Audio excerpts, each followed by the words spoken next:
Presente. Olá. Tudo bem? Cheguei. Tudo. E por aí, em São Luís, como é que tá? Maravilha. Tudo ótimo por aqui. Estamos aguardando aí algumas pessoas irem chegando, a galera vai chegando devagar, já está aí uma aí entrando.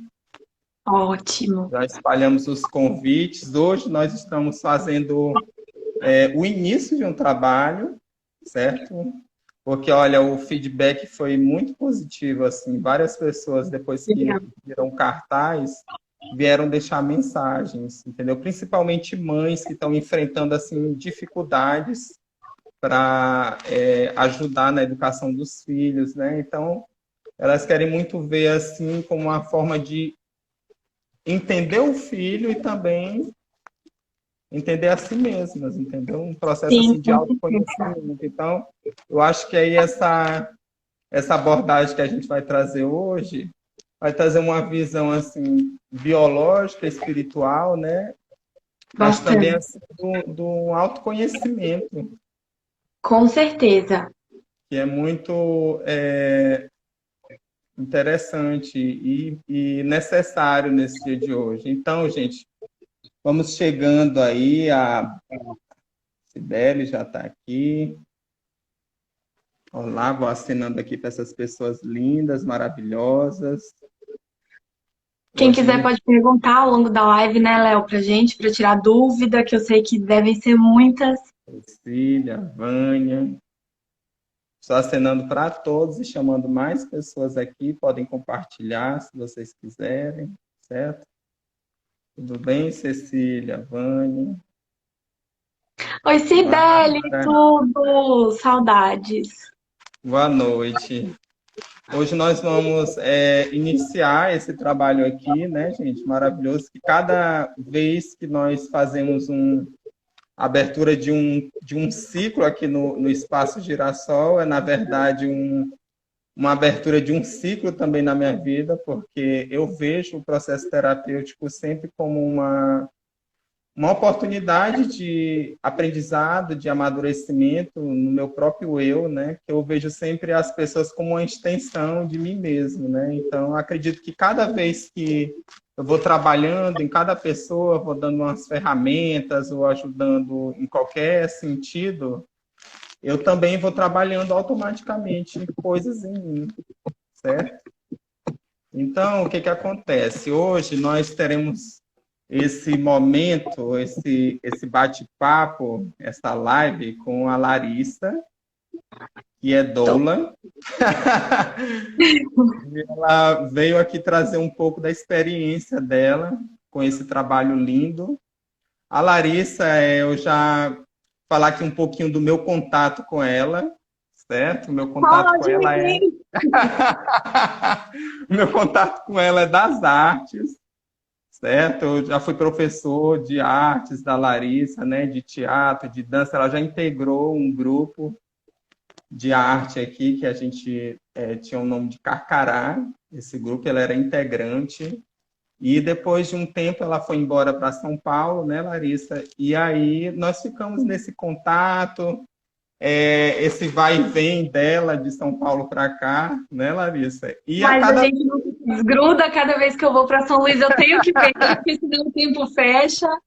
Exato. E cada vez que ela vem, ela traz uma nova fase da vida dela, coisas que ela está se conectando, coisas que ela está conhecendo, seja no campo das artes, seja no campo da, da, do autoconhecimento também, né? Seja no campo, em vários outros campos, né, Larissa? É esse ser multi aí. Então, Larissa, Foi. eu queria começar esse momento Ih, Léo para deu uma você se travada. apresentar um pouco, só para as pessoas conhecerem um pouco mais assim, quem é você, né? Ok. Bom, ela já falou, fui aluna dele, né? Tive a honra de ser aluna, ter sido dirigida por ele. A minha formação acadêmica é em enfermagem. Atualmente sou aluna de pós-graduação em ginecologia e obstetrícia pelo Hospital Albert Einstein, de São Paulo. E sou doula, né? Para quem não sabe o que é doula, doula é uma mulher que ajuda outras mulheres a passarem por esse processo de parto, pós-parto, a passar por esse momento que é tão novo, é tudo tão diferente e ao mesmo tempo é tão espiritual e tão emocional, é muito mais do que apenas o campo fisiológico, né? Então a doula ela tem essa função de prestar esse apoio, não é psicológico, porque não somos profissionais, né, da psicologia, mas um apoio emocional. É impossível falar do que é uma doula sem contar um pouquinho da história, né? Então, no começo, as mulheres pariam em casa. E as outras mulheres da família auxiliavam. O parto, antes, ele era muito feminino, né? Do século, acho que século XVIII para cá, passou a ser prioridade do médico. Mas o parto acontecia nas casas, nas aldeias, com mulheres auxiliando esse parto. Essas mulheres eram as doulas. Era quem fervia uma água, quem fazia uma massagem, quem fazia um chá, quem cuidava de tudo para que a mulher passasse por esse processo do parto da forma mais plena possível, tivesse concentrada só no parto dela. Doula e parteira, a gente pode dizer que é a mesma coisa? Não, não é. É, Porque antigamente, né, tinham aquelas mulheres que eu acompanhei, inclusive, né, no interior, tinham aquelas mulheres que eram, né, preparadas, assim, digamos, para fazer os partos, né, naquela emergência que tinha, né? sim, eu nasci no interior do Maranhão, para quem não sabe, nasci de parteira. Então eu sempre costumo falar que é por isso que trabalho com parto, não poderia fazer outra coisa. Mas é diferente. A doula, ela não faz nenhum procedimento. Então, por exemplo, eu não posso realizar o parto, não posso fazer o exame de toque, eu não posso dar nenhum remédio. Eu vou apoiar ali, então, no momento de dor, fazer uma massagem, fazer um chá, usar uma aromaterapia. A parteira, ela é uma figura que ainda existe, principalmente no Nordeste do Brasil, onde nem todos os lugares têm médicos, e ela é reconhecida pelo Corém. É importante falar isso. Os conselhos de classe, onde não tem médico, onde não tem hospital, eles reconhecem a parteira.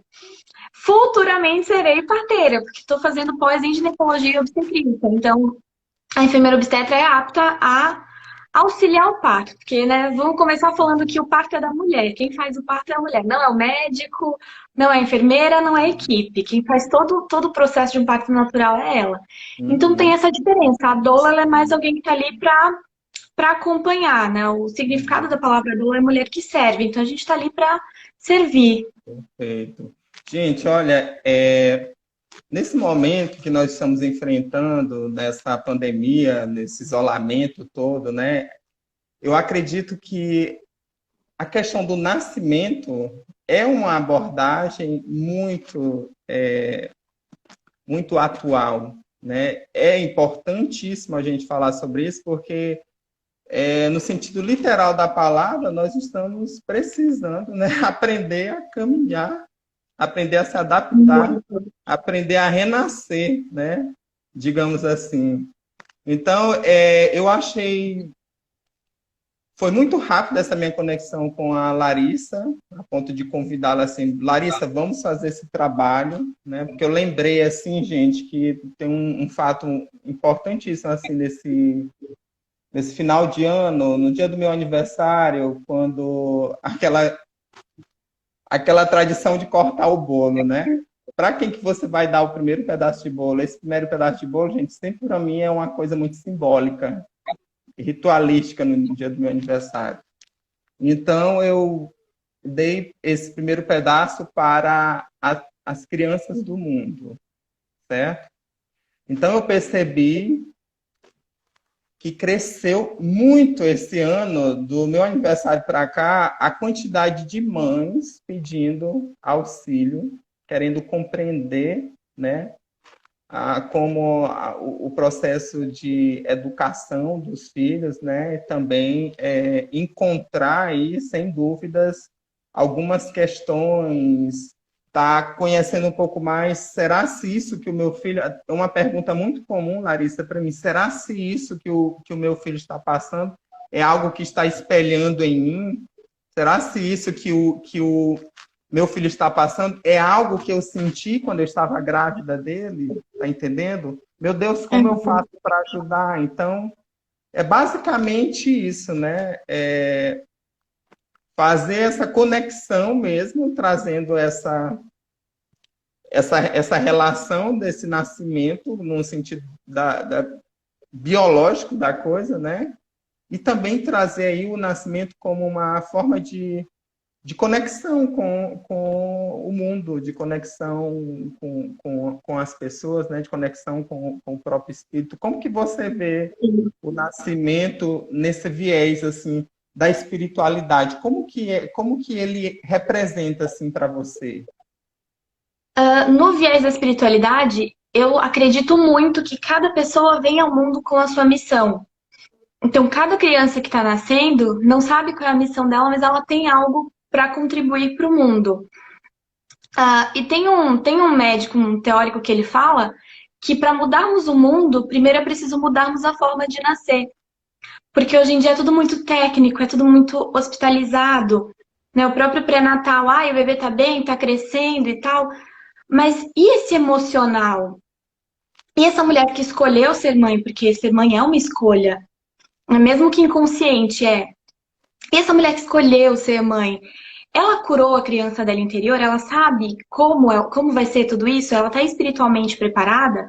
Porque você vai se responsabilizar por um ser que tem uma missão. Então, é uma responsabilidade muito grande guiar alguém nesse processo.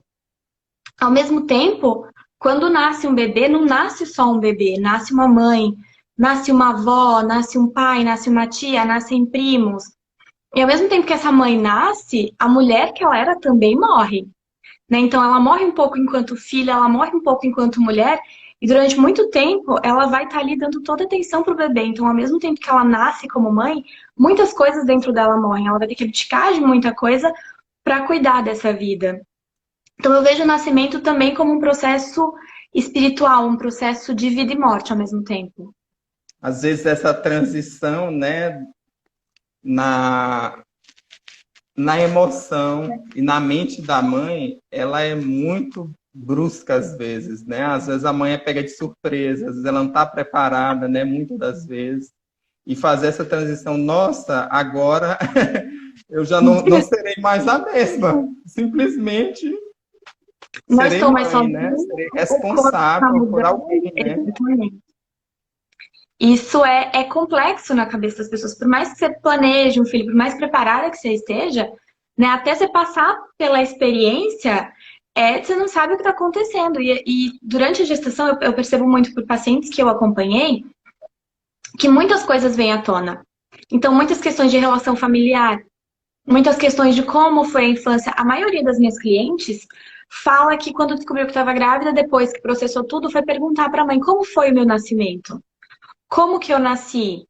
Né? E assim, tem partos em que muita coisa emocional vem à tona. Então, às vezes, ela não trabalhou esse emocional dela durante a gestação. Durante o trabalho de parto, vem uma enxurrada de coisa emocional que é difícil você segurar. Então, você fala, chora, chora mesmo, libera, porque são coisas que precisam ir. Então, é uma transformação biológica, fisiológica, mas é uma transformação espiritual que, assim, é gigantesca. A criança, ela é gerada na água, né? Nós somos Sim, gerados na água, né? Então, aí tem um elemento que é muito presente, porque a água, essa água que está ali no corpo da mulher, né? Onde a criança está envolvida, né? É uma água que já tem uma informação, né? E a água, no sentido da espiritualidade, ela é um elemento que representa a conexão com a nossa psique, certo? A conexão sim. com o nosso campo emocional, né? Então, nesse momento, tem uma questão, uma relação emocional ali muito, muito forte, né? Um elo ali emocional sendo construído. Então, Muito. aquela água toda, né? Tudo que a mãe está sentindo, tudo que ela está processando ali naquele momento, sem dúvidas, como está nesse campo afetivo, muito sensível, muito aflorado, né? A criança, sem dúvidas, ela já vai começando a captar, a perceber, né? Determinadas sensações, né? Determinadas coisas que vão acontecendo, embora não seja assim, de uma forma consciente, né? Ela absorve tudo. Pra você ter noção, a partir de 16 semanas, ela já ouve tudo ao redor. Então, se ela ouve, ela sente. Por isso que a gente sempre fala, não fica nervosa, porque o bebê vai sentir.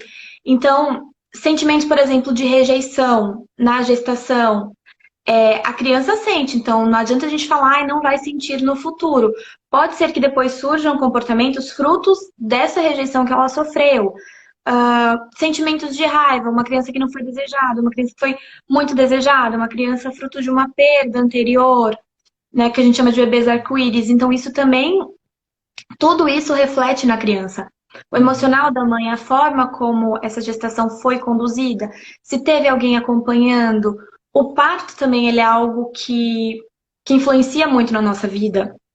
Não sei se muita gente aqui sabe o que é violência obstétrica, que é algo que muitas mulheres sofrem nos hospitais, principalmente no SUS, infelizmente. Então, isso também influencia muito na personalidade da criança. A forma como ela vem ao mundo, né, também influencia bastante. Sim. Eu fui separando alguns tópicos, assim, sobre algumas coisas relacionadas assim, à espiritualidade, à psicologia. Eu vou trazendo aqui, aí a gente vai, Isso.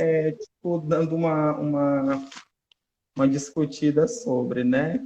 Eu fui pensando, assim, no momento em que eu me conectei com você, que nós decidimos fazer esse momento, eu comecei a sentar e trazer informação, né, sobre, diante da experiência, dos atendimentos que eu fiz, do material que eu estudei também, da psicologia, né, dos acessos às canalizações espirituais, o que eu posso estar trazendo de informação a respeito disso para estar dialogando com a Larissa, né? Então, assim, gente, o nascimento, em primeiro lugar, é uma condição biológica, né, para a evolução do espírito no planeta Terra. Então, ninguém, ninguém vem para cá se não for através da barriga da mamãe, né? É uma condição mesmo biológica. Todos precisam passar por esse processo, né? Por exemplo, quando nos conectamos com o cosmos, por exemplo, nós somos apenas a consciência, né? Então, digamos assim, no momento que nós, enquanto consciência, decidimos encarnar nessa dimensão, né, a gente já sabe o quê? Que vai passar por esse processo biológico, né? Então, a gente já tem essa consciência, né?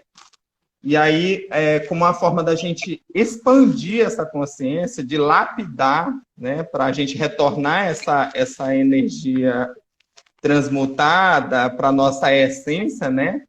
A gente precisa passar por determinados aprendizados, não que aprendizado esteja necessariamente ligado a sofrimento. E aí a gente precisa desconstruir esses paradigmas, né, de que para a gente aprender determinadas coisas, a gente precisa sofrer, né? Que aí tem uma abordagem dentro da espiritualidade que vai falar do karma, né?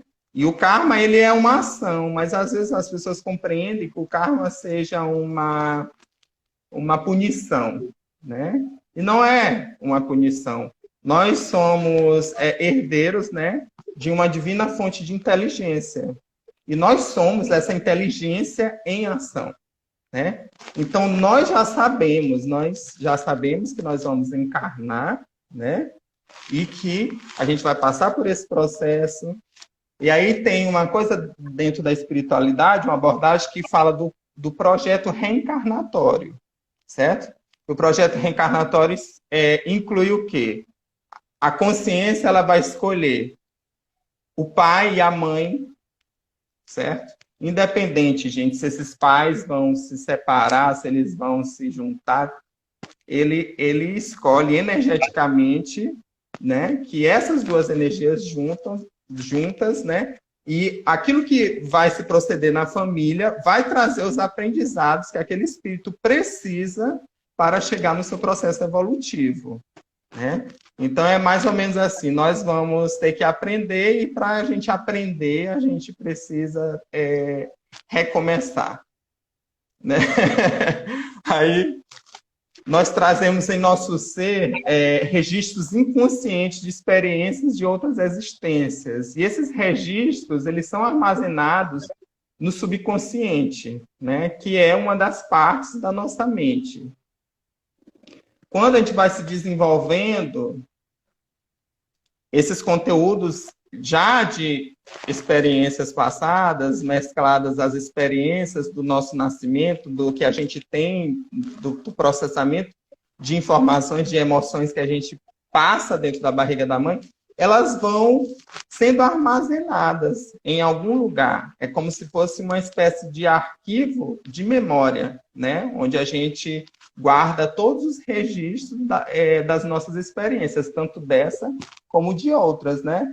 É importante que a gente foque nessa vida, no presente. Não é à toa que a gente reencarnou e está aqui agora, né? Com uma oportunidade de aprender, de evoluir. Então é importante que a gente foque nessa, né? Mas eu falo com uma experiência de terapia mesmo, que em alguns casos eu tive que fazer um processo, né, de terapêutico, de regressão, e aí a pessoa, às vezes, ela retorna para o útero, né? Ela volta, ela se vê dentro da barriga da mãe, envolvida no líquido amniótico, e às vezes ela volta para além dessa vida, né?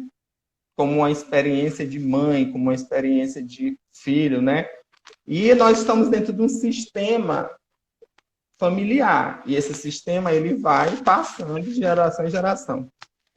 Quem garante que nós não somos ancestrais nossos retornando através desse processo de, né, genético, esse processo de nascimento, né? E a gente vai despertando, vai encontrando, né?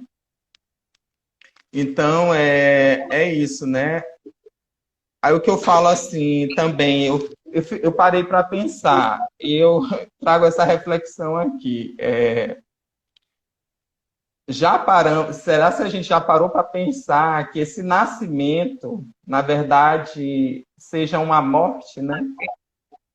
Porque se você está numa consciência, você tem a consciência, você é um espírito com inteligência. E você resolve, por essa inteligência, encarnar, sabendo que vai ter determinados aprendizados, que vai armazenar, que você precisa para a sua evolução, né? Então, automaticamente, eu decido sair desse estado de supraconsciência e entrar numa consciência, né? 3D, digamos assim, né? Uma consciência da Terra, digamos assim. Experimentar do ego, experimentar de outras questões, né? O próprio nascimento, você está ali no meio aquático, então você está ali dentro do útero, a vida que você conhece é aquela vida dentro do útero. De repente você sai, e essa saída, quando em parto natural, então por isso algumas vertentes defendem tanto o parto natural, que é onde você tem a oportunidade de passar pelo processo e tomar a consciência de que você está nascendo. Então, quando você nasce, quando você sai do útero, sai pelo canal vaginal, aquela vida intraútero também morreu, que era a vida tranquila. Você só estava ali tranquilinho na água, recebendo informação, respiração através da placenta. O primeiro ar que entra nos pulmões do bebê dói. Então, quando o bebê chora, quando ele nasce que ele chora, é porque dói respirar. Então, é a primeira grande dor que a gente sente, é a dor da respiração. Olha só. Então, depois vem Desculpa. Dói, né? Depois vem a dor do tapão, né? Porque a gente já chega apanhando, né? Poxa, hoje em dia não que é mais. isso? Onde estou? Não tem mais. Não é para ter, né? Exatamente. Exatamente. Então, falei um pouquinho assim do projeto reencarnatório, né? Da questão que a gente precisa, né? Dessa experiência reencarnatória. Eu li alguns escritos de canalizações de médiums, né? Que falam assim, que vocês não sabem o presente que é uma reencarnação. Quando a gente está nessa realidade, a gente perde essa noção. Por quê? Porque a gente já sabe que se nós vamos nascer, nós vamos automaticamente, como se fosse passar um véu, né? Vamos começar tudo de novo. Então, se vai começar tudo de novo, nós não precisamos ficar lembrando de coisas que fizemos ou deixamos de fazer, dores. O passado passou, não é verdade? O importante é que estamos aqui para aprender, né? Recomeçar. Ter a Perfeito. chance de fazer de uma forma diferente aquilo que talvez não tenha sido feito. Uhum. Lari, fala assim da experiência mais, assim, digamos que especial para você enquanto doula nesse processo. Fala assim de um que tu acompanhou, que tu sentiu assim algo especial. Fala pra gente. Parece clichê, mas todos são especiais. Né? Com todas a gente tem uma ligação, umas mais, outras menos. Uma que me chamou bastante atenção foi o parto de uma. Na época ela tinha 18 anos, a mãe dela me procurou. Eu achei isso sensacional. Falei, minha filha tá grávida, a gente quer ter um parto natural e eu quero que ela seja bem assistida, ouvi falar sobre doula, que é legal ter e tal. E queria que ela passasse por esse processo, que ela tivesse alguém que instruísse. Eu falei, meu Deus, adolescente, eu nunca tinha. Léo lembra que nem quando eu era adolescente eu tinha afinidade com adolescente. Eu falei, mas vamos lá. A gente fez todo esse trabalho de preparação para o parto. E eu morrendo de medo, eu falei, será que vai, por ser adolescente, né? Será que vai conseguir lidar direito com a dor, com todo esse processo? E a gente foi trabalhando, foi fazendo orientação com relação à gestação, com relação ao emocional. Chegou o dia do parto. E eu vi nela uma força que, apesar da pouca idade, aquilo me tocou. Eu falei, nossa, falei, tão pouca idade, uma força tão grande para colocar uma criança no mundo. Uma consciência e uma maturidade que às vezes você não vê em mulheres mais velhas. Né? Óbvio, está se preparando para aquilo, mas a forma como lidou com a dor, a forma como conduziu o processo todo, que não pensou em desistir em nenhum momento, porque assim, 80% dos partos chega um momento em que eu escuto, eu não aguento mais. Eu quero cesárea, eu não quero nem anestesia, eu quero cesárea, eu quero. É um momento em que a dor vai se intensificando. No dela, não lembro de ter acontecido, foi do começo ao fim, assim, acho que foram umas 12, 14 horas de trabalho de parto. A bebê nasceu, assim, grandona, enorme, linda. E foi um parto que me marcou bastante, assim, pela pouca idade, pela força que eu vi. E aquilo entrou em mim, tipo, então, a questão não é idade, a questão é pessoa, é ligação, é como você entende aquele nascimento na sua vida. Lari, e como foi assim que você chegou nesse trabalho? Como foi que Na você começou a despertar esse interesse, né? O que foi que te chamou assim interiormente a se conectar com essa parte do nascimento das pessoas, que é uma coisa tão especial? Eu sempre tive curiosidade. Então, assim, desde criança eu ficava, nossa, mas como é que acontece? Como é que o bebê entra na barriga da mulher? E como é que sai? Então, assim, acho que hoje eu tenho essa consciência de que por eu ter nascido de parto natural, sem intervenção nenhuma e tal, isso acho que estava impregnado em mim, tá? Era a minha missão. Mas eu sempre gostei do assunto, mas estava lá. Não me aprofundava. De repente, acho que quando eu tinha uns 16, 17 anos, comecei a ver vídeo de parto. E aquilo ali Uhum. me encantou, porque assim, e por que parto humanizado? Porque eu sempre vi como natural. Para mim, o normal era parto normal, parto natural, embora a gente saiba que a cesárea é muito necessária, que salva muitas vidas. Mas fui fazer psicologia quando saí da escola. Falei, o que eu vou fazer? Não sei o que quero fazer, vou fazer psicologia. Não me encontrei na psicologia. E quando comecei a estudar enfermagem, já fui estudar enfermagem para isso, para trabalhar com parto, porque era o que eu gostava. Então, o objetivo sempre foi trabalhar com isso. No meio da faculdade, acabei me apaixonando mais ainda e lendo o tempo todo sobre o assunto, e vendo o filme e pesquisando. E fiz o curso de doula, 2017, eu acho. Perdi as contas, né? E aí foi sendo uma constante. Então, foi onde eu me encontrei. Ela sabe que eu sempre gostei muito de teatro, sempre fui muito das artes, mas profissionalmente eu me encontrei aí. Uhum. Certo. Então, gente, falando um pouquinho aqui, trazendo dessa abordagem do nascimento com um viés assim da psicologia, nós estamos fazendo assim esse remeleixo, né, né, Lari? A gente está É, fazendo então uma vai todo se permitindo, vamos na viagem, né? Trazendo vários pontos assim, né? E aí cada um vai conectando aquilo que ressoa, né, com o seu coração. Não estamos aqui pregando verdades, né, dizendo que Não, de isso que forma é que tem que alguma. ser seguido, né? Mas pelo contrário, a gente está trazendo aqui um olhar, um, uma expansão de um olhar. É isso que você pensa sobre o nascimento? É também, não só isso. Porque se você se limita a pensar só nesse viés, você perde o boom de várias possibilidades que o universo te traz e até a oportunidade de reconhecer, né? E de conhecer que no ato do nascimento, né, da gestação do seu bebê, ou até mesmo de você mesmo, você trouxe padrões emocionais, energéticos, mentais, que te influenciam até hoje, né?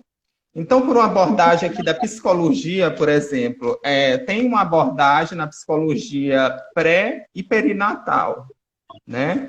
Que fala do desenvolvimento psicoafetivo emocional, que vai desde o período da concepção até aproximadamente 2 anos de idade, né? E para isso, né, para fazer essa análise nessa área de estudo, eles consideram 3 fatores relevantes que devem ser, né, considerados. Por exemplo, todo feto possui a capacidade de transformar experiências em memórias, né? Como que se dá esse processo? A gente, quando é gerado, existe um primeiro neurônio, né? Um primeiro neurônio que vai construir ali o sistema nervoso principal do ser humano, que tem o processo de mielinização. A bainha de mielina é o primeiro nervo ali, né? O primeiro neurônio ali sendo construído. A bainha de mielina é como se fosse um fio elétrico encapado, né? E aí, a partir das informações elétricas que aquela bainha de mielina ali está recebendo, aquilo ali vai influenciar, fazer com que o bebê projete energias para partes do seu desenvolvimento. Ali dentro ele já vai, né, de uma forma assim inteligente, porque um bebê é muito inteligente, né? Muito. Né, Lara? Aí vem aqui também, esse registro é arquivado na mente inconsciente do feto, né? Nós temos aí o nosso aparelho psíquico, e o nosso aparelho psíquico é subdividido em algumas camadas. O Freud, ele dividiu em consciente, subconsciente, né? Inconsciente, depois passou, o nome inconsciente passou para subconsciente, né? E aí são camadas assim que vão arquivando, por exemplo, o subconsciente é o arquivo, onde tem tudo, desde da nossa experiência na barriga ou até antes, como eu já falei, né? Então, todos esses registros farão parte de sua bagagem inconsciente para o resto da vida do ser e exercerão influência sobre a sua personalidade, sobre sua conduta e sobre o seu comportamento, né? E aí vem uma outra parte da psicologia que é muito atual, quer dizer, não é tão atual, mas está sendo desenvolvida agora por 2 psicólogos, que eu não sei se tu já ouviu falar, Lari, é o Corpo Explica. Está bem difundido agora na internet. Sobre. Né? Já dei uma passada rápida sobre, mas não me aprofundei ainda. Uhum. Aí o Corpo Explica, ele já vai dividir essa fase, né, do nascimento aí, do processo inicial do ser humano, ele vai falar de alguns caracteres chamados esquizoide, oral, psicopata, masoquista e rígido. não essas nomenclaturas, esquizoide, psicopata, masoquista, não tem nada a ver com distúrbios mentais. Com Certo? patologias, né? Não, Separa. psicopatologias, não tem nada a ver com isso, né? São nomes que vão, né? Então, eles dividiram nesses 5 traços de caracteres. E falam que dentro desses desse processo, desses 5 caracteres, esses caracteres vão sendo formados a partir de 5 registros de dores básicas que a gente sente nesse momento, né? Que o bebê sente nesse momento. Por exemplo, aí ele cita aqui, o primeiro registro. Olha os registros, gente, aí vocês vão encontrando aí. Dor da rejeição. A dor da rejeição. A dor da rejeição ela é registrada durante a gestação. Certo? Sim. Fala um pouquinho fala um pouquinho disso, dessa rejeição, dessa dor da rejeição. Como é que tu vê isso lá? Existem muitas formas de ver a rejeição. Existe aquela rejeição do primeiro impacto, por exemplo, quando a gravidez não é planejada. Né? Então, na verdade, a gente às vezes fala que não existe gravidez não planejada. A partir do momento que você teve relação sem preservativo, sabendo que poderia levar a uma gestação, inconscientemente ela foi planejada. Existe a possibilidade ali. Às vezes não é o momento, às vezes a mulher não quer, ou não expressa esse desejo de ser mãe, a criança vem. Então, muitas vezes ela pensa em dar para adoção, ou ela acaba ficando com a criança. Mas pode ser que aconteça nesse primeiro momento uma certa rejeição. Não, não quero. O que que é isso? Não era para vir agora. Não quero ser mãe, não quero ter filhos, não vou ter. E aí começam a pensar em aborto. Às vezes não chegam a fazer. Mas no primeiro impacto, né, no susto, no meu Deus, o que que vou fazer agora? Acontece essa rejeição. Durante a gestação, essa rejeição, óbvio, pode sim ser trabalhada. Por isso que eu, enquanto doula, também defendo bastante que se faça terapia. Que não se cuide só da parte psicológica, não só da parte fisiológica, da parte Uhum. médica. Existe hoje em dia o que a gente chama de pré-natal psicológico, que ele também é muito importante para que você comece a trabalhar essas questões. E muitas mulheres se culpam depois. Meu Deus, será que ele tá assim porque eu pensei em tirar? Ai, será que tá agindo assim porque no começo eu não queria, mas agora eu amo? Então, às vezes, essa culpa também vem aí. A gente traz um outro sentimento que é bastante complicado de lidar, que é a Uhum. culpa. Uhum.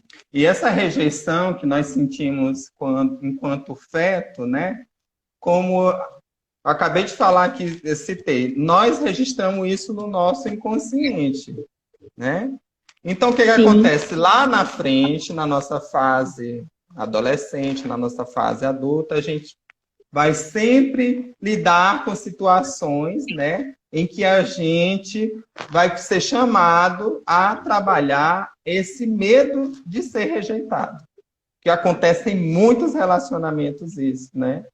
Acontece bastante. muitos. E uma vez eu fiz uma terapia com uma pessoa, uma mulher, que ela tinha uma questão que era ligado ao campo afetivo, relacionamentos, e ela queria entender por que que ela nunca fixava nenhum relacionamento? Por que que ela não fixava com nenhuma pessoa?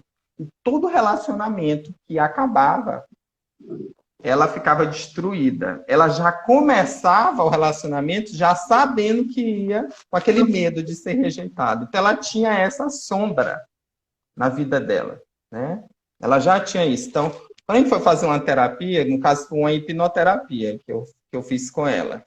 Aí ela regrediu, foi para dentro da barriga, para a experiência, né, da barriga. E aí lá ela sentiu a rejeição naquele momento que a mãe estava tendo quando soube que estava grávida. E ela teve uma história porque o pai não quis assumir a criança e a mãe ficou muito insegura. E ela disse, meu Deus, eu não tenho condição de ter esse bebê, né? E aí, já com aquela história da rejeição. Então, a criança já foi, né, gerada naquilo ali. Mas existem alguns fatores aí que a gente precisa analisar, que eu vou citar mais adiante, no decorrer da nossa conversa, que é falando assim, que tudo é perfeito, né? Existe uma questão aí. não vamos esquecer da nossa inteligência antes de virmos, antes de encarnarmos. Se a gente já sabia que aquela mãe inexperiente a gente escolheu para ser a nossa mãe, então a gente já saberia que ela sentiria uma certa rejeição. Olha o boom aí da questão, né?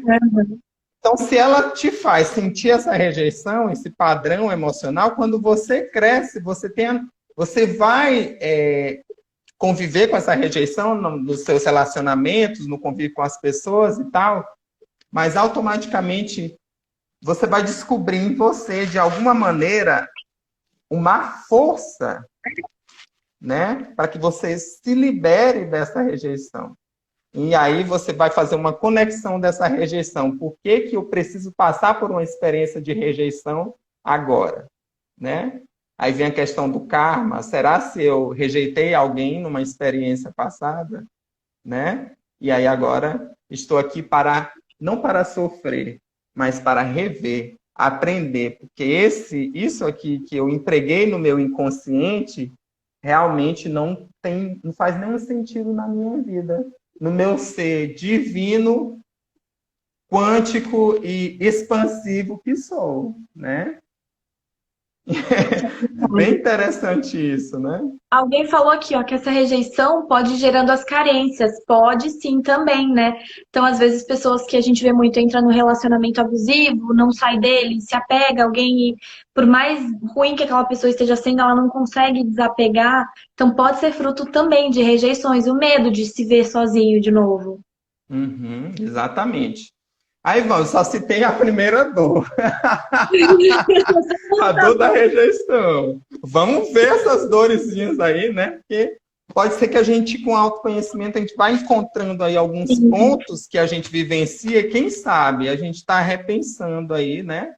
Não de estar pensando no passado, não é isso. Mas estar consciente, nossa, estou sofrendo por isso e eu preciso me liberar disso. Simplesmente soltar isso, porque realmente Jogar não para o faz universo. sentido. Jogar para o universo e resolver, né? A responsabilidade mesmo, porque não vai voltar a mamar, né? Não vai voltar para a barriga da mãe, não tem como. Então não tem que ficar chorando por isso, né? Pelo leite derramado, literalmente falando, né? A segunda dor fala da dor do abandono, certo?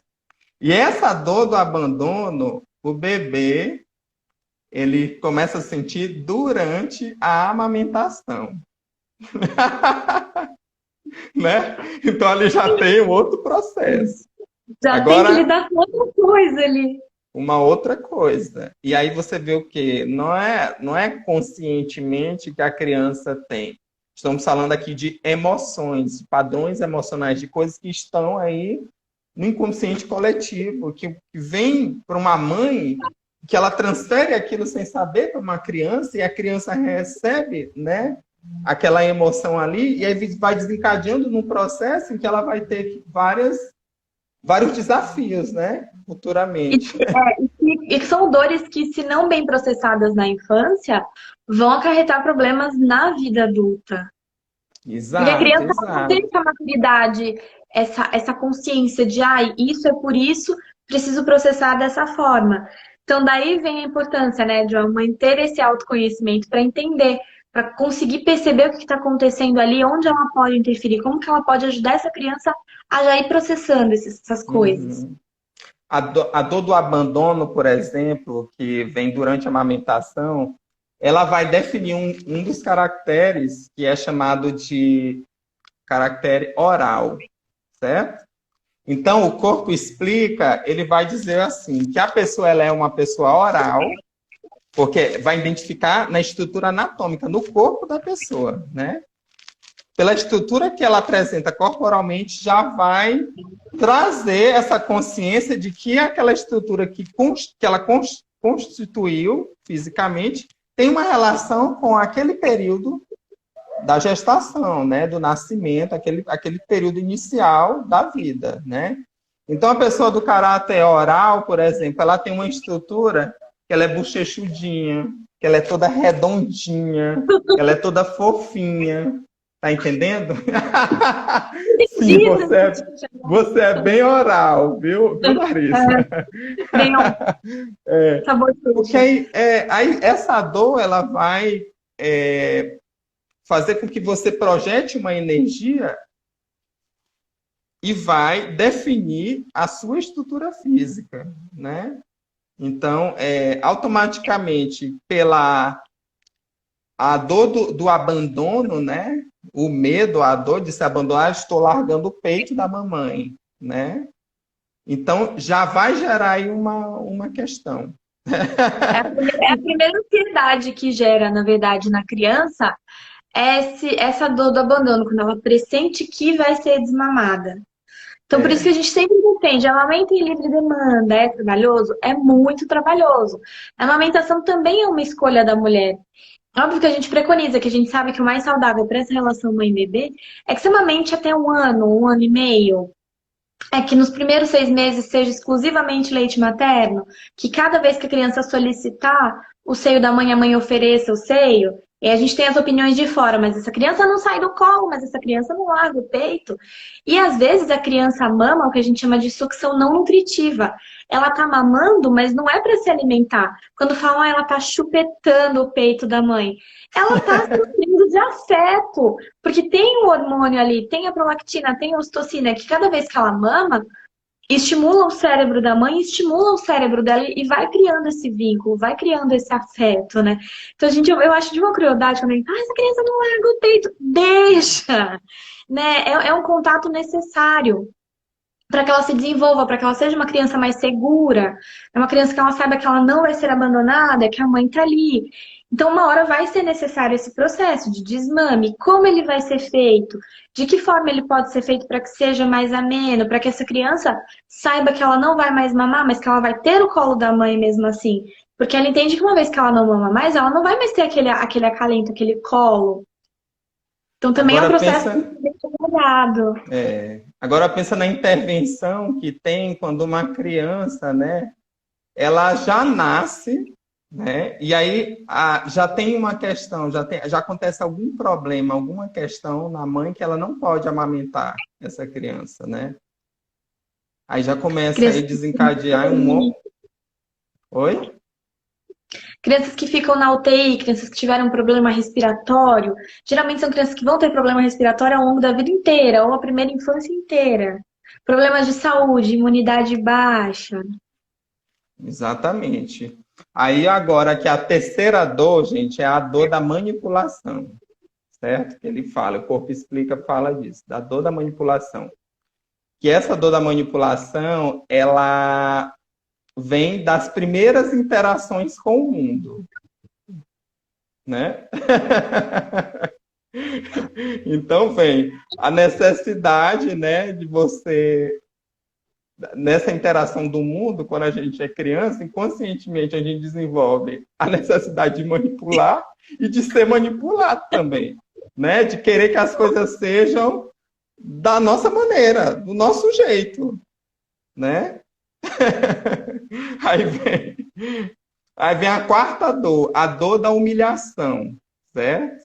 A dor da humilhação, ela vem no período do desfraude, certo? Que aí a criança tá naquele momento ali, porque ela já tem ali o primeiro contato com as fezes, né? Aí vem aquela Sim. questão de, você não pode sujar a fralda. A criança ouve isso, né? Mas como que eu não posso sujar a fralda, Não meu pode Deus? sujar. Pois é, tipo, não pode fazer cocô na fralda, não pode. A criança ouvir isso é muito forte para ela. Ou ela começa a relacionar aquilo como algo negativo na vida dela. E aí, automaticamente, na estrutura física da pessoa, a pessoa já vai se tornar uma pessoa que vai ter dificuldade, vai ter constantes processos de, como se diz, constipação, né? Ela vai ter isso, né? Isso forte, dificuldade, né? E aí isso vai desenvolvendo, principalmente no caráter de pessoas masoquistas, né? Aí o que que acontece? Aí vem a outra dor, a quinta e última dor que traz esse estudo do Corpo Explica, né? Isso aqui não sou eu que estou trazendo, é uma abordagem, está disponível esse material por dois psicólogos, né? Dois especialistas que desenvolveram, resgatando um estudo que aconteceu na Alemanha, né? Então, o que que acontece aqui? Vem a dor da traição, a quinta dor, a dor da traição, que ela vai surgir, né, no surgimento da sexualidade. Quando a criança ela vai começar a perceber que ela tem um órgão sexual, que ela é diferente de uma outra criança, né? Que E meninos aí têm pintinho, meninas têm pepeca. Que é vai isso? o que que é isso? É aquela curiosidade, né? E identificar isso também nos pais. Como que funciona isso? Aí vem algumas crianças, por exemplo, que às vezes a criança ela não tem malícia, né, gente? Então, Não. ela, por exemplo, às vezes ela está brincando com um, um objeto e ela quer colocar aquele objeto, né, no órgão sexual, né? Ela não está querendo fazer nada demais, ela está apenas conhecendo o corpo Descobrindo o dela, corpo. ela descobrindo o corpo dela. Então, naquele momento, por exemplo, que acontece algo assim, o pai vem e reprime, grita em cima da criança, né? Então, é isso. Então, geralmente, a criança, ela tem uma afinidade muito grande com o sexo oposto, né? Quando ela é bem bebezinha, bem criancinha, né? Quando, por exemplo, ela vê a relação do pai com a mãe, ela se reconhece enquanto menina. Então, ela vê o quê? Que a mamãe com o papai, né? Como é que se processa isso? Ou então, o menino que está ali com a mãe, pendurada no peito o tempo todo, aí vai fazer esse desmame, todo esse processo. De repente, a mamãe que está ali me dando toda a atenção, que ela é só minha, de noite ela tem que me largar aqui, porque ela tem que ficar com o papai. Aí vem a questão aí da criança se sentir traída, né? E aí vai desenvolver outro tipo de estrutura aí fisiológica, né? E, Léo, Oi. aproveitando, é até um ponto importante para a gente comentar aqui. Eu estava Sim. lendo esses dias textos sobre crianças que dormem no mesmo quarto dos pais. E os pais, um casal, e criança pequena, 3 meses, 6 meses, tem relação na frente da criança, achando inocentemente que a criança não tá vendo, né? Então, assim, ai, vamos, a criança tá dormindo, não tá vendo. Só que desde feto, o bebê já absorve aquelas informações. Então, é uma recomendação que a gente faz. Ah, tem bebê pequeno em casa, evitem ter relações na frente do bebê, com o bebê no quarto, mesmo com o bebê dormindo, porque às vezes ele escuta aqueles barulhos, ele acorda, não sabe o que está acontecendo, fica quietinho porque não sabe o que está acontecendo, mas também internaliza isso dentro dela. Então, explorem os outros cômodos da casa, põe o bebê para dormir em outro lugar, porque é uma forma de violência com a criança, isso. Então, Uhum. é um Uma parente. dica, né, que a gente deixa assim para os pais mesmo. Não deixe, gente. A criança ela precisa reconhecer o seu lugar. Ela está dentro de um sistema familiar. Então já começa aí, tem uma questão da organização espacial também. Então ela tem que saber aonde que ela tem que dormir, aonde é o espaço dela, em que momentos ela pode estar com o papai, com a mamãe, né? Ela não pode simplesmente, você está habituando a criança a ela acordar de madrugada, sair da sua cama e dormir entre os pais, isso não é legal, né? Isso vai construindo outras dificuldades aí, porque vai influenciar até nos relacionamentos, nas dificuldades de relacionamento das crianças, né? Então, a gente Então, aconselha que a criança se sinta insegura, mantê-la no quarto dela. Mas o que você pode fazer? Colocar uma outra cama. Então, ou a mãe ou o pai vão dormir no quarto dela, para que ela entenda que aquele é um espaço dela, que isso. mesmo naquele espaço ela está segura. Uhum. E ela vai ter que fazer. Aí a criança, quanto mais tarde isso acontece, mais difícil vai ser para ela compreender fazer a transição disso. Por quê? Porque ela vai associar que a segurança da vida dela está sempre com o papai e com a mamãe. Entendeu? Então vai ser uma criança que vai ter dificuldade de lidar com determinadas situações na escola, né? Em outros lugares também. Vai afetar os relacionamentos, né? Tem uma pergunta aqui da Milena, né?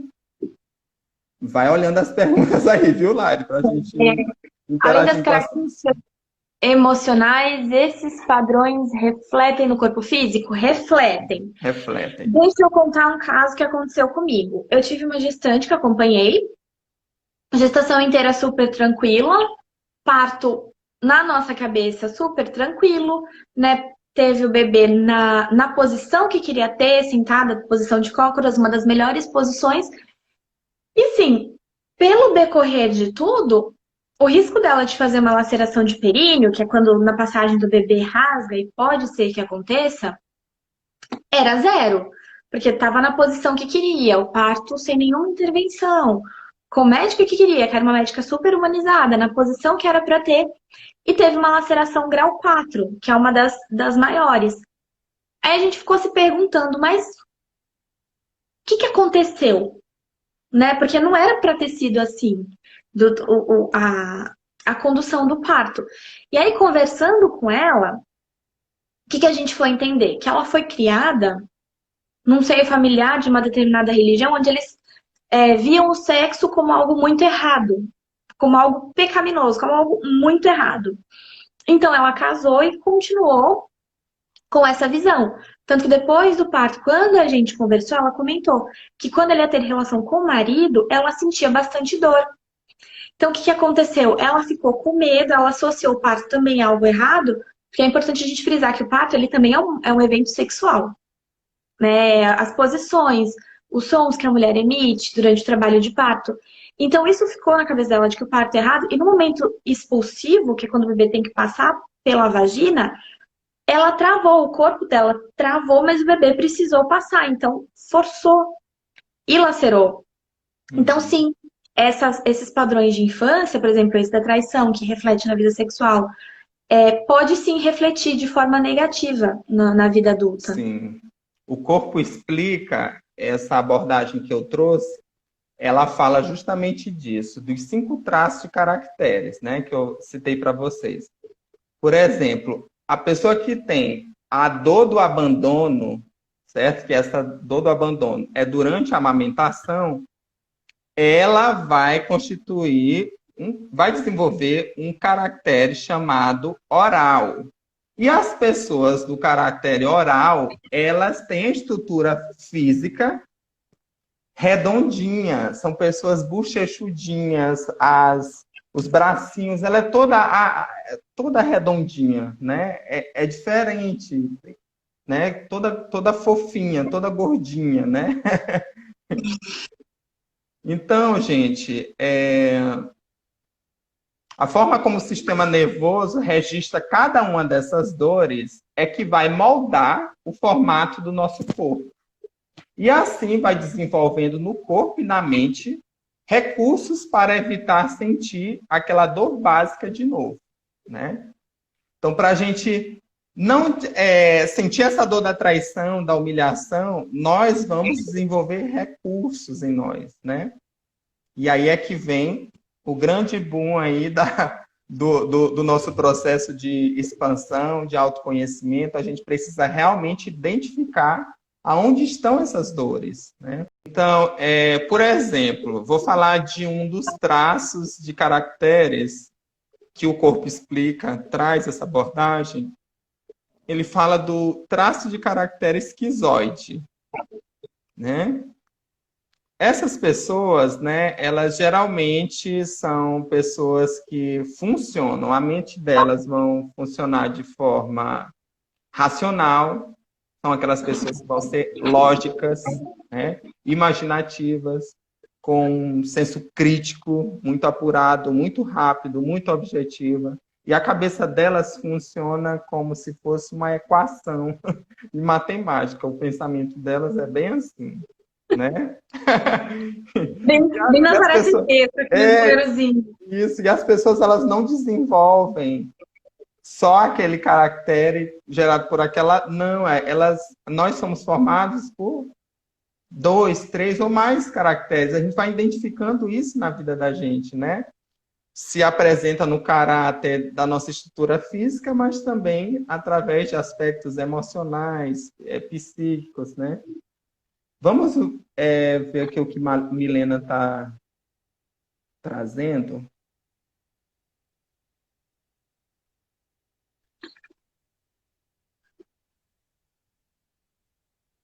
Na transição do quarto dos pais para o quarto dos filhos, às vezes tem muito choro. Como vocês entendem essa transição que muitas vezes é traumática?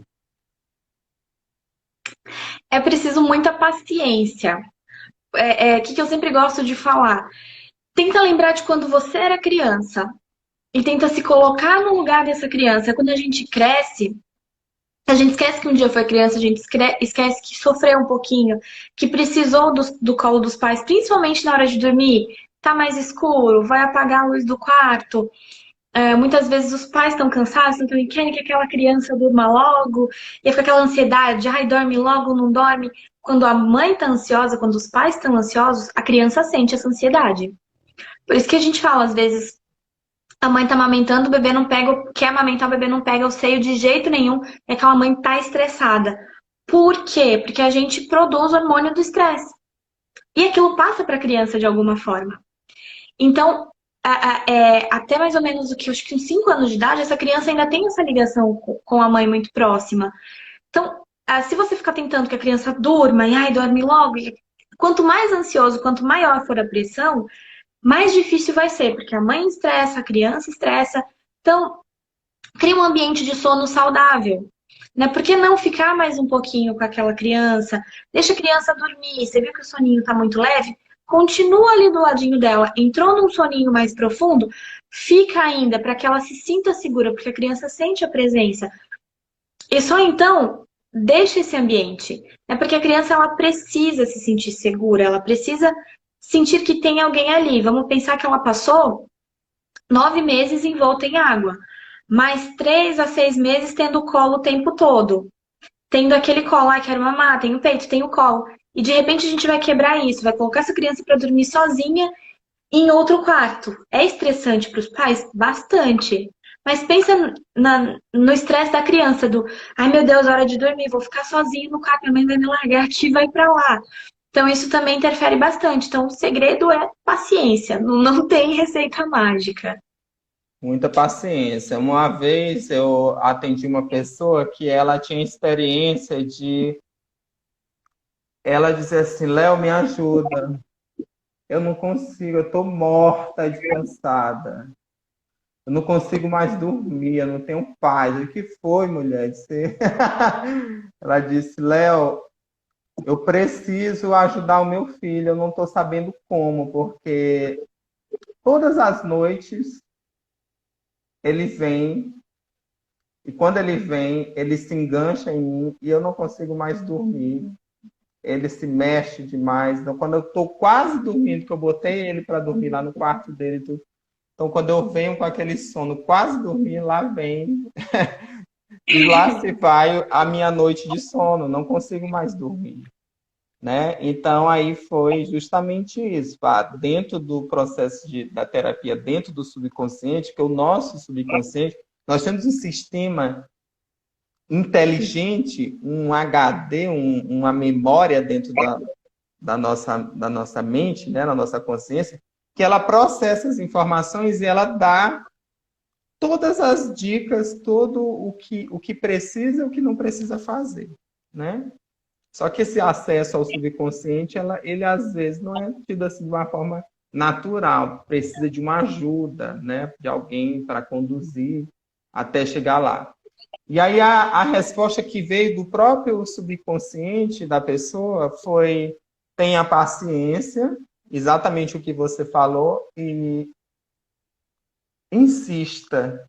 Quando ele vier deitar, mesmo que você não está a noite inteira sem dormir, pois então, fique a noite inteira levando ele de volta para o quarto. Até que uma hora entenda, né, que não precisa vir, não precisa agredir, não precisa falar nada, a criança está meio sonolenta, tem que ir com calma, né? E também ajudar durante o dia. É porque o que é que acontece? Na maioria dos pais, deixa para resolver isso só na noite, na hora de dormir. Não cria uma rotina de sono. A gente fala muito em criar a rotina de sono.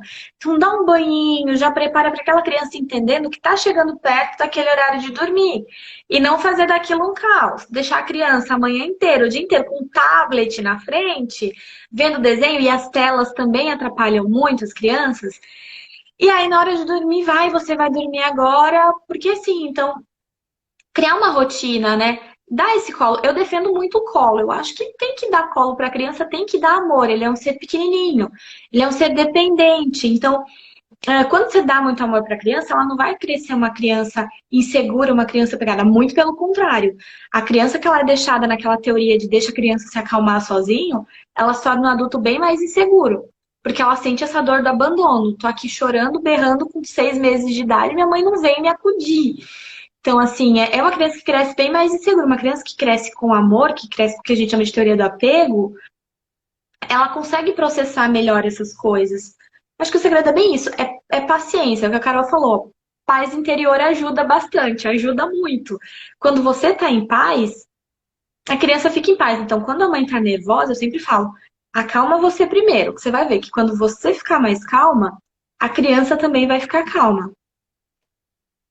Exatamente, exatamente. Então, ter a paciência mesmo, né? A ciência da paz. Fazer esse processo e durante o dia ir conversando com a criança no sentido de trazer para ela, através do diálogo, fazendo ela entender, olha, vamos, né? Na hora de dormir, vamos fazer assim, papai e mamãe precisa descansar junto, esse daqui é o lugar de papai e mamãe, esse aqui é o seu quartinho, né? Falando com aquele cuidado e tal. A criança vai compreendendo, né? Eu sei que é desafiador, não vou falar aqui que é um problema, vamos colocar sempre aqui um desafio, né? É desafiador, né? Eu falo da experiência de um terapeuta que atende várias mães nesse desespero. E na hora que mergulha no subconsciente, na hora que vai buscar a resposta disso, né?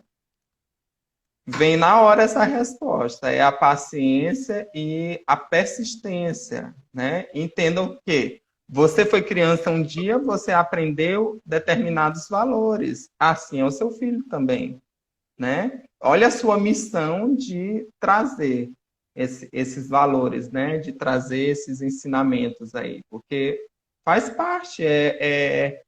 Aí é que está a questão da evolução desse espírito, te escolher como mãe, te escolher como pai, né? Para conviver e saber que ali nas tuas dificuldades, né? É uma troca. Aquele ser vem com aquela inteligência para dentro da sua barriga, para a sua vida, né? Que ele vai nascer e tudo. Ele vem para te trazer um grande aprendizado. Por quê? Porque às vezes nós temos as nossas crianças que são feridas, né?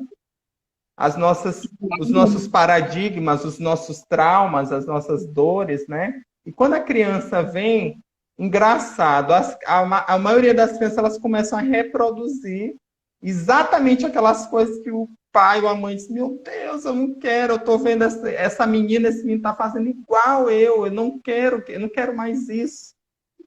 Mas às vezes você está fazendo, reproduzindo comportamentos que os seus pais tiveram com você, que também foram Exatamente, de alguma forma exatamente. negativos, agressivos. Então é muito importante a gente entender os processos que aconteceram para que a gente não reproduza, principalmente os negativos.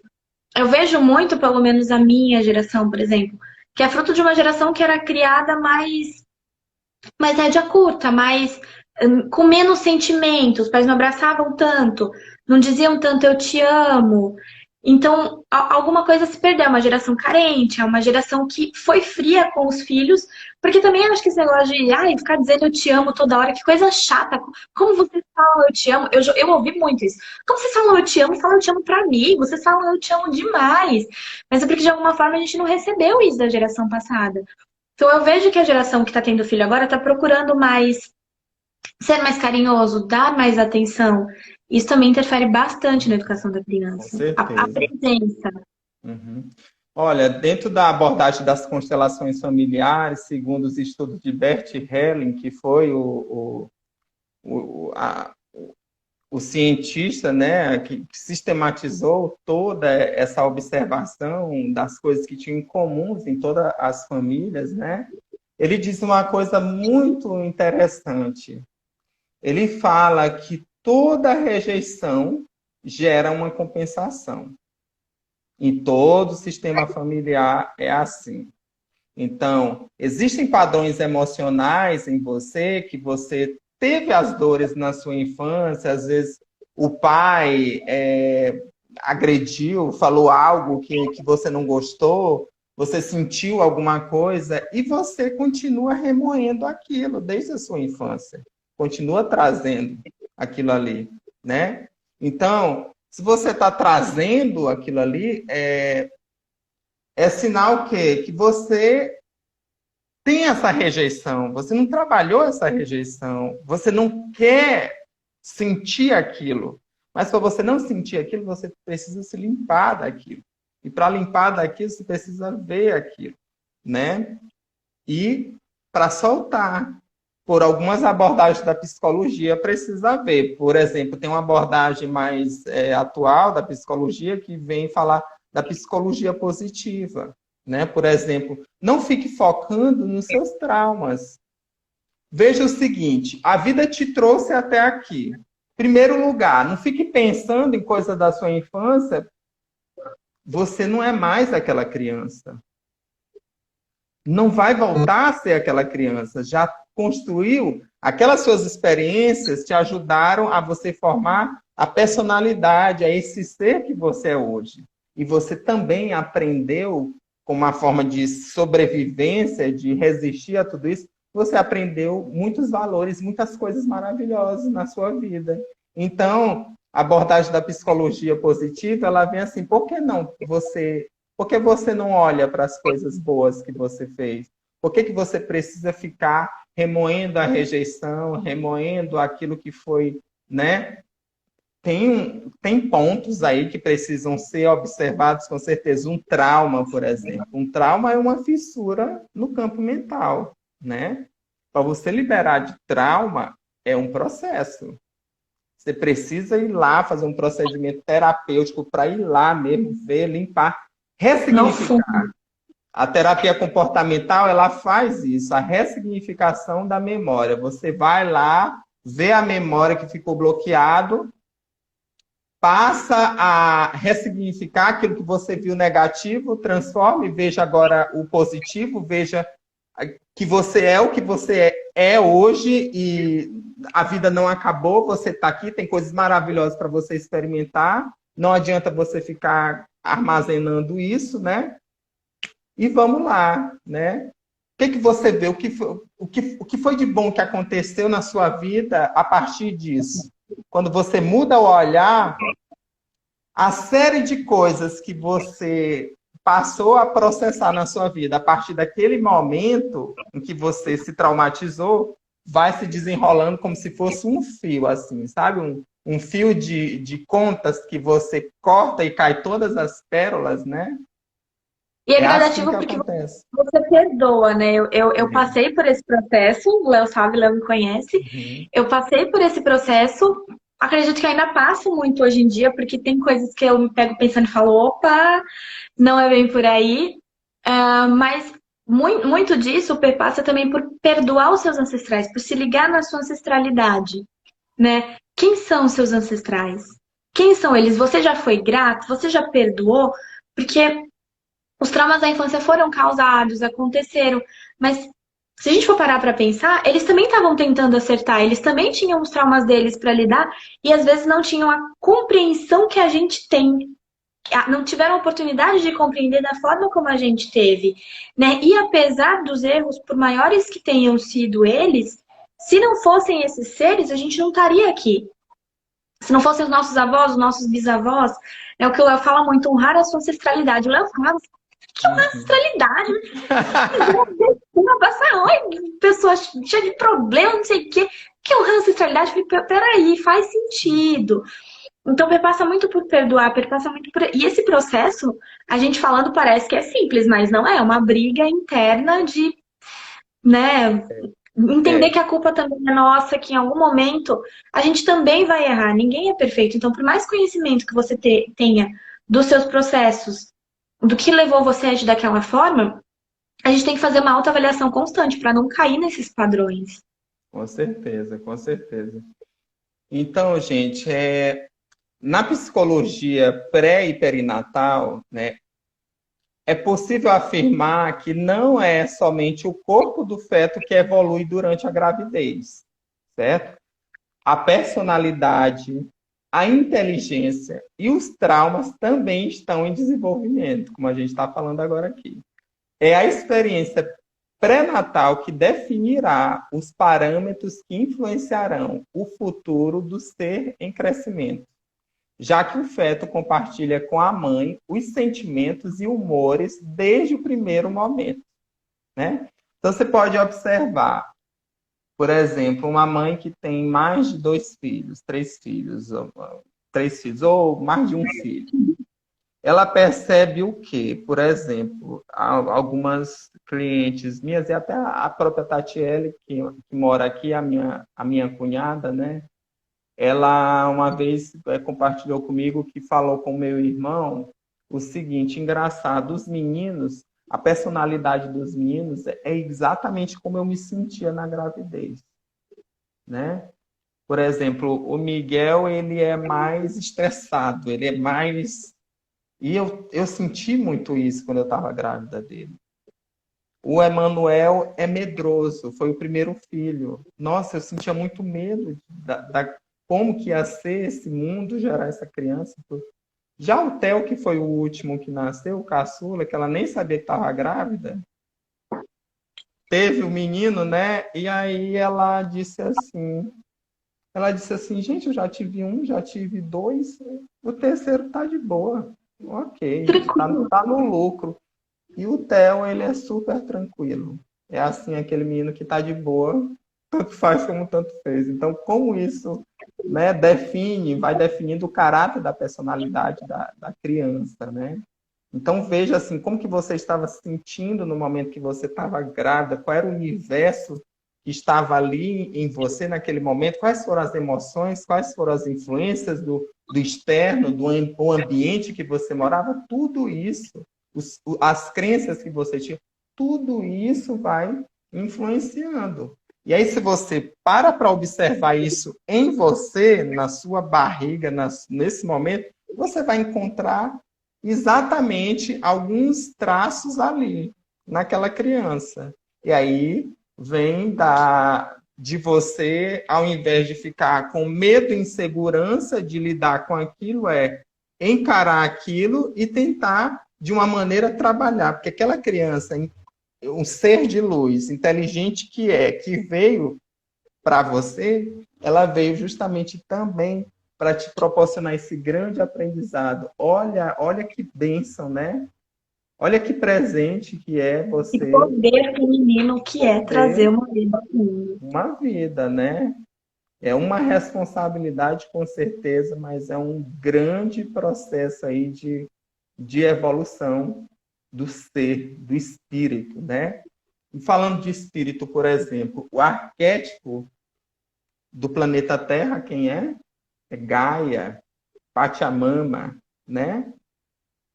Aquele ser, aquele arquétipo que é verde, que representa as matas, que tem os seios fartos, está grávida, grávida com o desenho do mundo na barriga, ela está prestes a parir o mundo, né?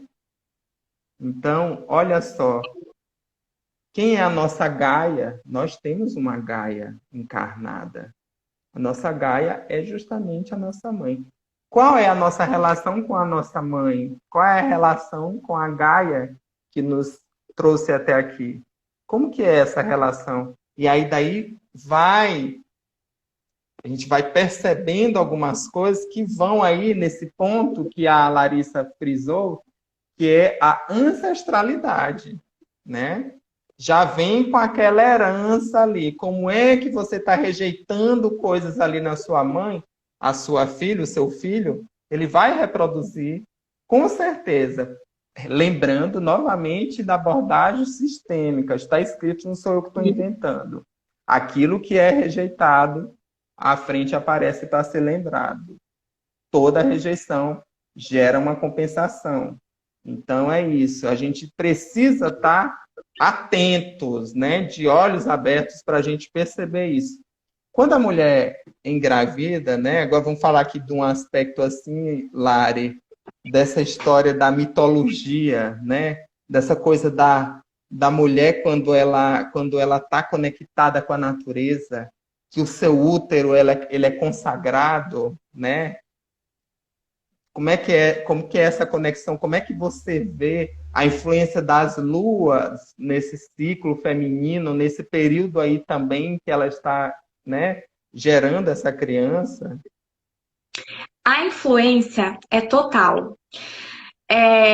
Como que eu explico? O nascimento de bebês. Virada de lua é centro obstétrico lotado. Então, os bebês sentem bastante essa energia. Eu acredito que muita questão da energia da terra também, do quanto essa mulher é ligada à natureza, de quais os processos dela. Mas falando em lua, a interferência da lua é assim, gigantesca, é total.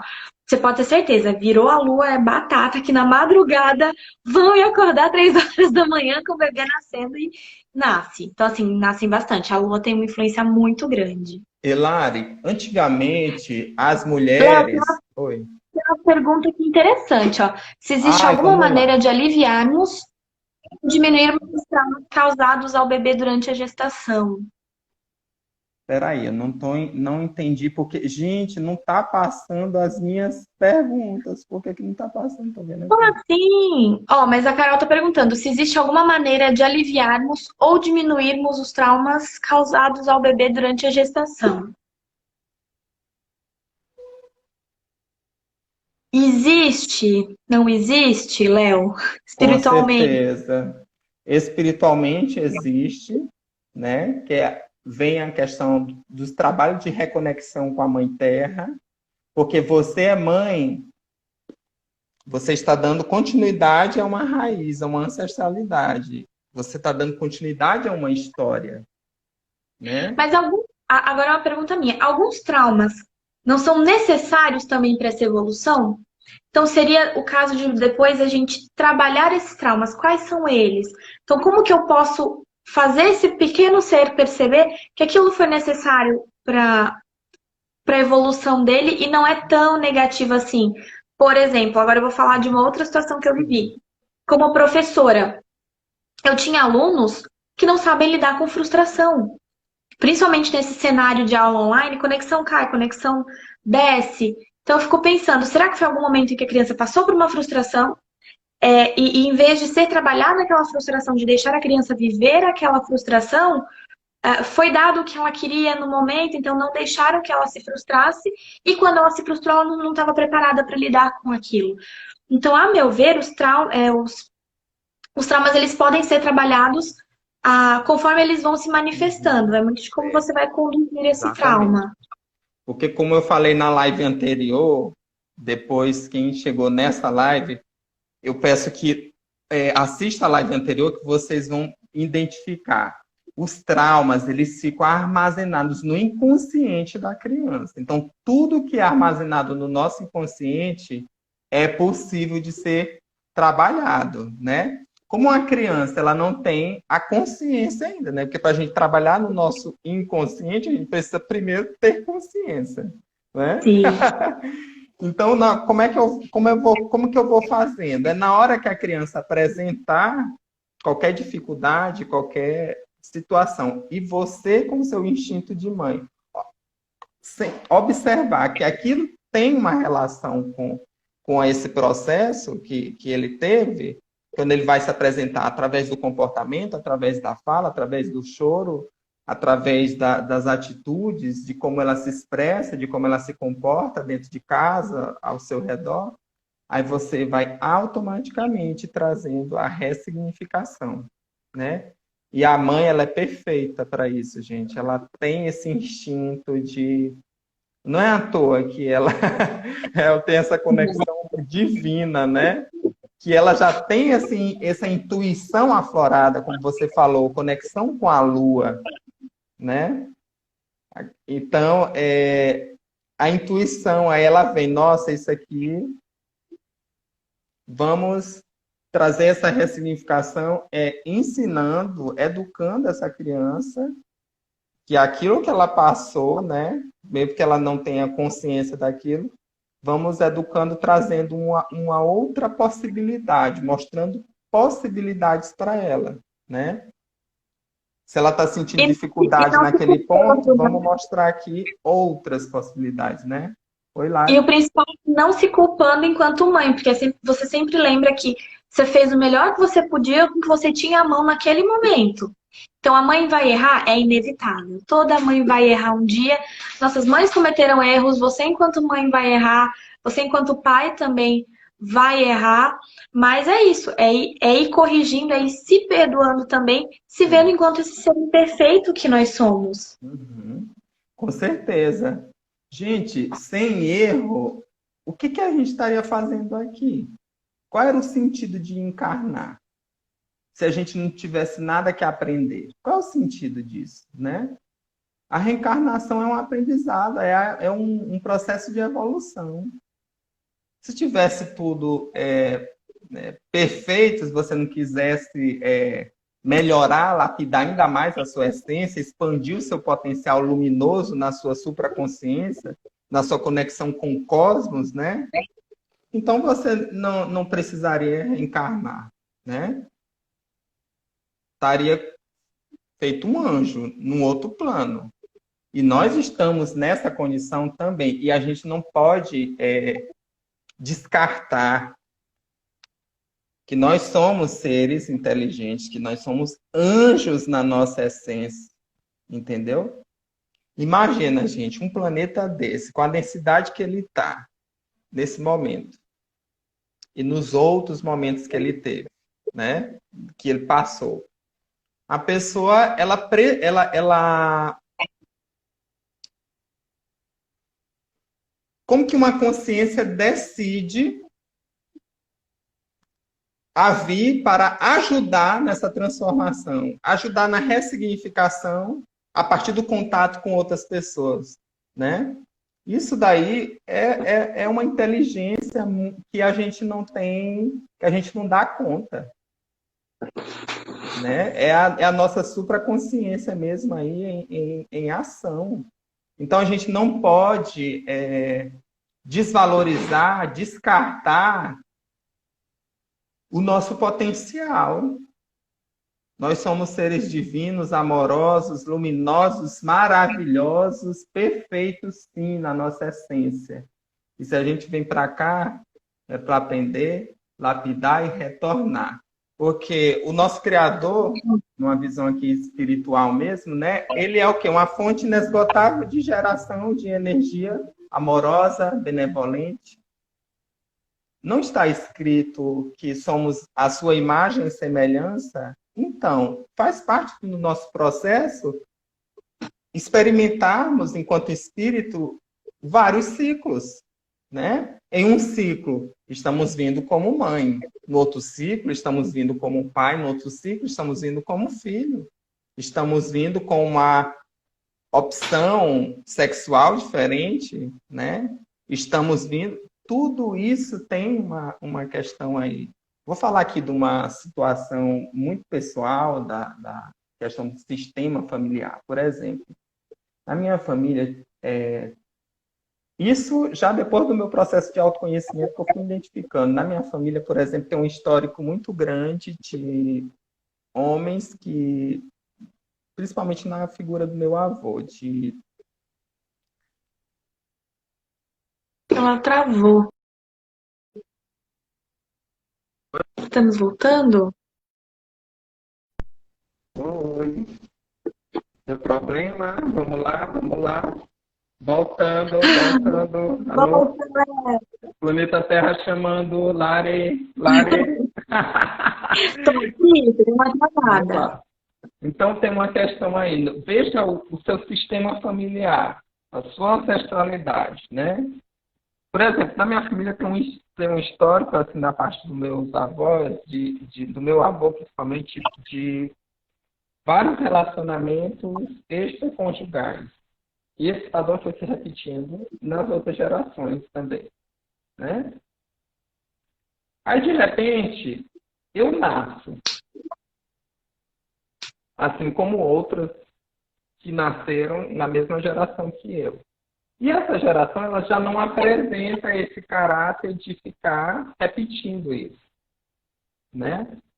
Por exemplo, toda rejeição gera uma compensação. Aquilo que não foi trabalhado na minha família por uma questão de desrespeito ao feminino, né? Digamos assim. Eu, por exemplo, de onde que vem essa minha vontade enquanto artista de trabalhar em espetáculos com temáticas femininas? Eu não sabia de onde vinham. Eu só sabia que eu gostava de trabalhar com as mulheres. Mulheres de Shakespeare, Safira, As Cores de Frida. Um monte de mulher trabalhando o tempo todo. Então, gente, hoje eu tenho consciência que isso é uma compensação que vem dentro do meu sistema familiar, né? É uma forma de eu honrar essas mulheres e fazer um equilíbrio na energia do planeta, na energia do todo, né? Certo? Então, gente, ainda tem coisa aí para você falar, Lari? Olha, acho que se a gente deixar, a gente fica aqui até meia-noite falando. Podemos pensar em uma outra live para debater mais assuntos. Pois é, olha, vou falar aqui de algumas terapias bem rápidas, né? Porque a Lari, ela está trazendo essa abordagem da doula, do nascimento, e aí a gente está fazendo uma troca, porque ao mesmo tempo que ela está falando isso, eu já estou trazendo uns pontos no ponto de vista terapêutico, e a gente está trocando no ponto de vista da espiritualidade, que é uma coisa que ela comunga também, né? Foi um momento maravilhoso, queria te agradecer de coração, viu? Porque é uma troca que nós estamos fazendo maravilhosa, a minha conexão com você nesse momento. Existe alguma coisa maior espiritualmente, com certeza, sendo trabalhada nessa conexão entre nós. Com certeza. E não só entre nós, mas em todas essas pessoas lindas, maravilhosas, que estão entrando aí, que estão... Não é à toa que elas estão vindo, estão precisando se conectar, ouvir Sim. isso que foi falado, né? Muito obrigada pela oportunidade, por essa troca. Eu estava morrendo de saudades. Quem tiver mais dúvida, quiser me perguntar alguma coisa sobre parto, quiser tirar mais alguma dúvida, pode me mandar direct, pode me mandar WhatsApp, eu respondo com todo o prazer do mundo. E vamos continuar movimentando aí. Vamos continuar. Hoje nós estamos fazendo uma abordagem do nascimento e do ponto de vista espiritual. Mas você sabe, uma coisa é a criança ser gerada. Aí vem as próximas etapas, que é a criança nasceu, agora ela precisa receber os valores, né? A personalidade, tudo, né? Vai ser construída agora. Então, a gente pode estar trazendo essa abordagem aí também. Depois, a gente pode estar falando um pouquinho mais aí de outros pontos, né, Lari? Com certeza. Então é isso, gente. Gratidão a todos que estão aqui presentes, tá? Um beijo no coração e até Beijão. a próxima. Tchau.